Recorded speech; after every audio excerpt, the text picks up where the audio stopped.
welcome to Talking Bottom. I'm Matt Brooks, on my own in the edit suite. Sweet, it's the fucking laptop in a room somewhere. And this episode is a bonus episode, I guess. At Rikfest 2026, we had 3 events, which we've harped on about quite a bit over the last few months. This is after the screening of Happy Families that Paul Jackson brought along. Well, episode 3 has Rik Mayall in it throughout, and the screening went really well. It went off with kind of without a hitch, I want to say, but that's not true. We couldn't get the DVD to work, and well, that's not true. We could get the DVD to work, but we had no remote, so we couldn't select episode 3. The DVD machine itself only had the buttons on, off, play, and stop. Didn't have a left or right button to move the cursor along to select episode 3. Bloody technology! Luckily, I downloaded an episode to use for Paul Jackson's showreel at the beginning of the Bottom Live Young Ones talk beforehand. So I actually had a copy of it digitally, and that's what we played. We screened that, and then for the second half of the evening, we did a Q&A. Paul spoke about his experience making that episode and opened up to ask questions and give answers. That's what Q&A stands for, isn't it? We recorded it. I'm going to share that now. Over to you guys live in the room.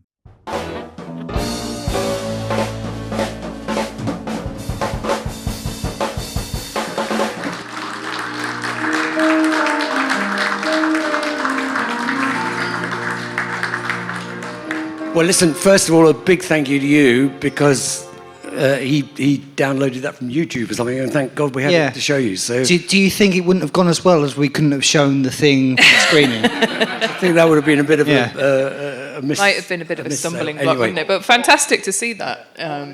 What an episode, what a cast, what a performance by Rik, and what a reminder of how talented and versatile Jennifer Saunders is. Yes. Yeah, Jen plays the 5 roles. I mean, on the final episode, we had to obviously have all the family together. So she had to do the 5 characters and split screen, all on the same day. Wow! And in those days, that's exactly right. Yeah. So now you just CGI it. You wouldn't even think about it. But in those days, there was a couple of ways to do it. But the way we did it was you ran the film through the camera 5 times. So you filmed her as the granny, or whatever it was. We did the granny first because it was the longest makeup, so she could get ready first, and then you mask off the other 4 sections of the screen. So can you imagine on a lens the size of a film camera? The cameraman's put 4 strips of black tape, and he runs it, and he shoots her as the grandmother, and then he moves the tape, and then he shoots her as the daughter. So we did a master shot of her doing all 5 characters, and then, of her doing 1 character in a 5 shot, in a 2 shot, in a 3 shot. And I mean, it was most. How long did that take to shoot? We only had 1 day because we had to do. So I had to really work out which scenes we were going to do. I mean, if you ever get a chance to see episode 6, you'll see it. But of course, she couldn't get into all those 5 makeups, 3 or 4 days running. But more importantly, if the camera had moved like an inch, it wouldn't join up. So we couldn't do it. We had to do it in 1 day, to get as much as we could in 1 day. And we had security men on every door. We had, and the camera was locked down. And the cameraman would just literally on a remote. He wouldn't even touch it to start the camera running. He had it on a remote, and we had to hope. I mean, you send it off to the bath, and it came back, and you just thought, well, and it did work. So if you look at episode 6, it's got 5 shots, 4 shots, 3 shots, 2 shots, and singles. The singles we did on another day, but the one big 5 shot, and I think the 4 shots we did on 1 day.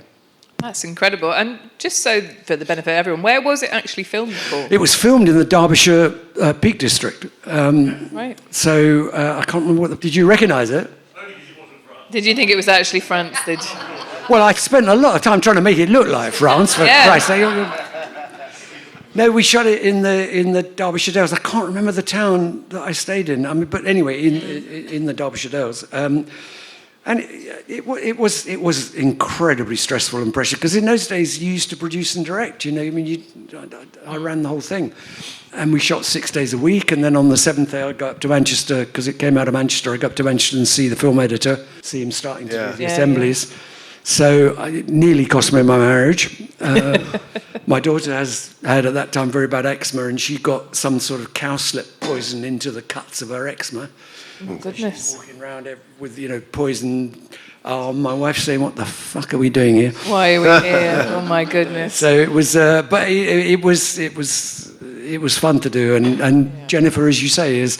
But Rik, it's a classic Rik performance. I mean, the story about Flashheart in Blackadder, where he turned up on the actual record, even on the dress run, he didn't wear that wig, that ridiculous blonde wig, because he'd done a secret deal with the makeup artist, and he'd been to the wig makers and got that wig ordered, and then he came out on the actual first recording as Flashheart with that wig on, and it was, what? Superb.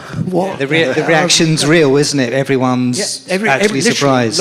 John Lloyd, who's producing, I can't remember who was directing, and what? Who agreed that, Rik? Well, nobody. I just thought it was funny, So what? Similarly, he surprised everyone. So with he his did the greasy glasses. look. I had no idea about the glasses. He ordered the glasses with no lens in them, so he did the joke all the time with that. And the tripping over in the doorway, that was... Yeah. Rik can play a grotesque character so well, can't he? Yeah, those teeth and everything in that is so... Well, the teeth, he had, again, with the makeup designer, he said, "I want my teeth done," and that little spot on his neck, that he had put on. So he was a real perfectionist, he was only there for about 3 days. I wanted him to play Dalquois. Right. I asked him to play Dalquois, and Rik, with his typical, said, no, I'll play the priest. Because be the dirty I priest. did wonder whether it was written for him, because he seems to inhabit it. Ben, so I perfect. think, wrote Dalquois for him. Right, okay. Because he said all along he wasn't going to do all six, Yeah. and he wanted to do a guest spot. Right. Fantastic. Well, I mean, this is the section where we're going to open up questions to the audience. If anyone has a burning question about that particular episode or anything at all for Paul Jackson. Has anyone been sitting on a question? Raise your hands, please. Okay, we've got one in the Raise back. your hand. Someone at the back right there. Any chance of a DVD release for Happy Families? We'll take anything. So, Seven or flag, look, whatever. here's the situation. I believe that the BBC buy 2 showings of everything in those days. Everybody was bought out for 2 showings. And they showed a 35-minute version, which is what you just saw. Then I had to cut it down to 30 minutes, and they showed that, and that was that. And they've never showed it since. Now, I'm pretty sure, and I saw Ben, I had dinner with Ben on Monday, and we were talking about it. At that time, the BBC had blanket agreements with all the major recording companies. And also at that time, a lot of you remember films like American Graffiti and those American movies that started to make a thing of the soundtracks. Because up until then, it had always been scored and written by composers, Hans Zimmer, and people had written the music. But suddenly, I think American Graffiti was the one I first noticed. They used popular tracks, and then the soundtrack album became massively successful. And I thought, well, hang on, we've got the BBC library here, I can use what I want. So that's covered in commercial music. I mean, every time Guy appears, that's Elton John's Guy's song for Guy. Lost in France, Fire by Arthur Brown, Born in the USA, I used for Cassie. So it's covered in commercial music. And nowadays, there's no way you'd even be able to get it. I've been told that there is a machine that strips off all the music and then you could relay it. So Ben is actually quite keen to get the series released. But what I will tell you, if you go online, there are at least 2 companies offering, but what we were trying to fix up earlier, I've got a bootleg, because when we knew we were going to do it, I said to Paul, no, I don't want to, rip off YouTube. And the trouble is, it's all soft focus anyway in the first place. So I went on to... There it is. You can get copies of it, but they're They're on the black market. This is now. Listen, there are 2 places to do it. They're both fairly shonky. One actually did send me an email and say yes, it's on the way. It arrived about 6 weeks later. The other one, I actually went to Amex and said I want my money back, and I got my money back, and then it arrived about another. Did they know who you were when? No. Well, I assume not. That's incredible. So look, and that's all 6. That's all 6 episodes. And what I love at the beginning is a big copyright notice says, copyright. I said to Ben, "Are you getting anything from it?" He said, "No, well, neither am I." So, but it is. If you Google it, Happy Families, I think they'll both still be going. Take a risk, it's about 20 quid, 25 quid. Did the BBC want a second series? No, so here's the stupid thing about all that. The BBC at the time was an incredibly bureaucratic civil service-based organisation. So they did yearly plans and everybody, and this was done out of Manchester. So Peter Ridsdale Scott, executive in Manchester, in charge of entertainment and comedy in Manchester, had said to me, we'd filmed Filthy Rich and Catflap, although it was commissioned by London, we'd filmed it in Manchester, and I got friendly with Peter. And he said, does Ben want to do anything else? Is there anything else that Ben would like to do? Because we'll take it, whatever it is. And I thought, they're really nice up here. They've really looked after us well.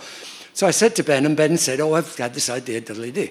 So we did Happy Families, which in the BBC schedules was called Ben Elton-1. It wasn't called Happy Families. So, of course, then Peter's saying to me, well, Paul, next year we've got Ben Elton 2. We've got 6 half hours. You've got the budget for 6 half-hour comedies. Now, in America, they call that a series put, and only people like Chuck Lorre and Norman Lear and people get series puts. In other words, if the network wants you that badly, they have to commit to make at least 7 episodes of your show, otherwise you won't write for them. And I had, for the only time in my life, I had a series put, because Peter said to me, well, look, I've got Ben Elton 2. Now, it's a one-off film. It's Kind Hearts and Coronets. It was never going to be another series. But you know what happened? Mm-hmm. I think I do know this story. Red Dwarf. It was great news for smegheads everywhere, wasn't it? Red Dwarf happened. It's how you managed to fudge the budget, so right? Peter said to me, look, Paul, we've got this budget. If you can give me a title, a script within the next 2 months, I'll just put it in. So I said to the 5 or 6 writers, the main writers on Three of a Kind and Carrots Lib and all those shows we were doing at the time, have you got any scripts? And the ones who really came through were Grant Naylor with Red Dwarf. And I showed it to Peter and he said, and so that's how Red Dwarf had been turned down twice already by London. Yeah. And they didn't want to make it. So there we go. We have Ben Elton to thank in a roundabout way for Red Dwarf existing. So Red Dwarf would not exist if it hadn't been for Happy Families. Fantastic. Any other questions from the floor? There we go. Gentleman there. Were there any actors or actresses you wanted to get for that you couldn't manage to get? Do you know, apart from Emma Thompson, the sort of Emma Thompson cock-up, I honestly don't think there were. I mean, it was more, to be honest, trying to find Hale & Pace, who I love and I worked with a lot, and you see them there in a tiny bit. They were really pissed off because I had to cut them back so badly. I mean, what you saw there is that's it. But they came up for 2 nights and they filmed a scene in the pub and then they filmed the scene in the thing, and I just didn't have enough time. We massively overshot the bloody thing. I wasn't used to shooting everything on film, so I didn't have the discipline of keeping it to time. And in fact, when it first broadcast, I went to see Michael Grade, who luckily was a friend of mine and had just come back from America and was controller of BBC One. And I went to see him and said, Michael, I've got this real problem. I'm trying to cut Happy Families and it won't cut to half an hour. Can you give me 35 minutes? Can I possibly have 35 minutes on a Monday night? And Michael was one for the grand gesture, always has been one for the grand gesture. He picked up the phone in his office. There was a show called Tomorrow's World. Do you remember Tomorrow's World? 7 o'clock, half an hour on BBC One, live, every Thursday night or Monday night, whatever it was. Fred from Tomorrow's World, I want you to cut to 25 minutes for 6 episodes literally in front of me. Wow. Can you believe that? I mean, that was the days of the great showman, and he just loved the gesture. Then, when they were going out, he said to me, you couldn't cut them down to 30 for the repeats, could you? Because, of course, for the young ones, you'd been allowed 35. Well, the young ones was more kind of, we fiddled it, we just ran them long. And BBC Two was a bit more relaxed, and it was late at night, and there wasn't, if you have to meet the news at 9 o'clock, as it was in those days, 10 o'clock now, everything before that hard junction is pretty difficult, which is why Michael had to take a 7 o'clock show and pinch 5 minutes, run the schedule, which was never put in Radio Times. They were all scheduled on the half hour, but actually Tomorrow's World was finishing 5 minutes early and whatever. And then we went out at 25 past 8 and got the 35 minutes up to 9 o'clock. Fantastic. So it was Jen Saunders was kind of second choice then after Emma Thompson. Well, Emma had agreed to do it. I don't even know if she ever saw the script. Ben and I both said, Jen could do this. She really could. And of course, we were in this ridiculous position. It was commissioned. I mean, we were going to make it. It was no problem. It's fantastic. I mean, really, really incredible work from the makeup department as well. And Sally Sutton, a brilliant makeup artist called Sally Sutton, who worked with us on Three of a Kind and created most of Tracy Ullman's major characters. Yeah. And in fact went to Los Angeles with Tracy when Tracy went over to America and became a big star in America. Sally went with her as her personal makeup designer and became very successful in America. Fantastic.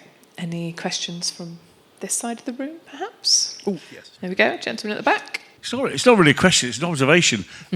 Knowing the stellar cast that was in there, knowing all the history of all the comedies that you've been involved with, I've never ever heard of that, Happy Families. I've never heard any of my old friends who love all those people mention it. Does everybody else in the room, are you all aware of that? And it's just... How many people had heard about it before you saw the advert for... No, okay. How many people had ever seen an episode? On YouTube, yeah? No, never heard of it. You've got your hand up, sir.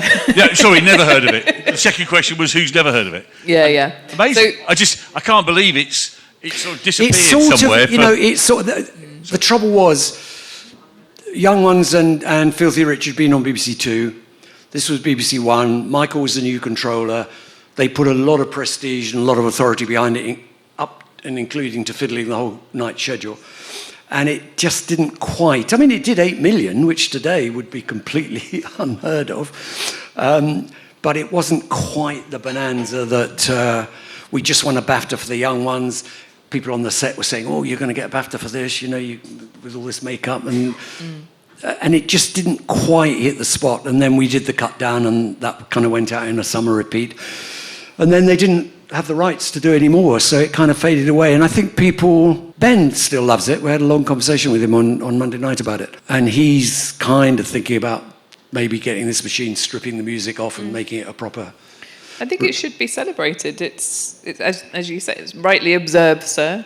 There's so many cast that are just incredible names from that time, aren't they? And I think other people would really love to see it on DVD or a repeat. We were just, between us all, we'd done Carrot Slib, Three of a Kind, Young Ones, Filthy Rich, was before Saturday Live, but that whole generation, we could ask all of them, Mark Arden, Steve Frost, Jim Sewell, Andy Latour, Ben himself, Carol Heyman, Leah Williams is the blonde girl there, who's now a very famous actress.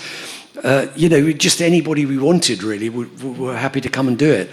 So the cast list is ridiculous. Yeah. It's. I think it's such a treat for people like myself who wasn't too familiar with the series, when we are, many of us, big fans of the work of Paul and Rik and Aid and French and Saunders, to see something actually that feels quite new because we've not seen it before. That episode for me felt like a treat, because at the end, you've got a great Rik performance. Then at the end, you have something that I think now I can die happy that I've seen Rik Mayall leading a mob, an angry mob, clutching flaming torches through a village. And I tell you that, because normally night shoots, you're kind of quite relaxed on a night shoot, because for a lot of the time in England, the night's longer than the day.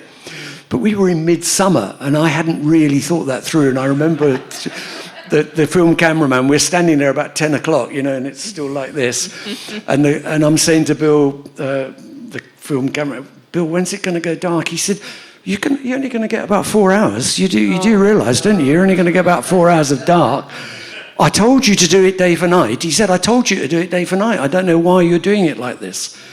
Well, bloody hell, we had to do it looks fantastic. Leaving from the pub and the hound.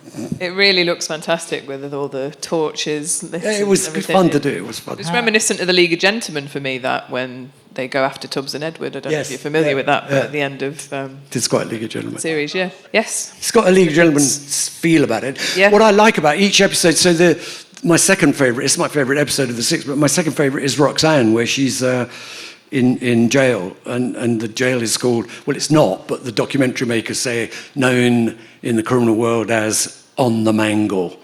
And there's a big thudding gate-locking sound, and then it's and she just plays this woman who, is it really brutal in here?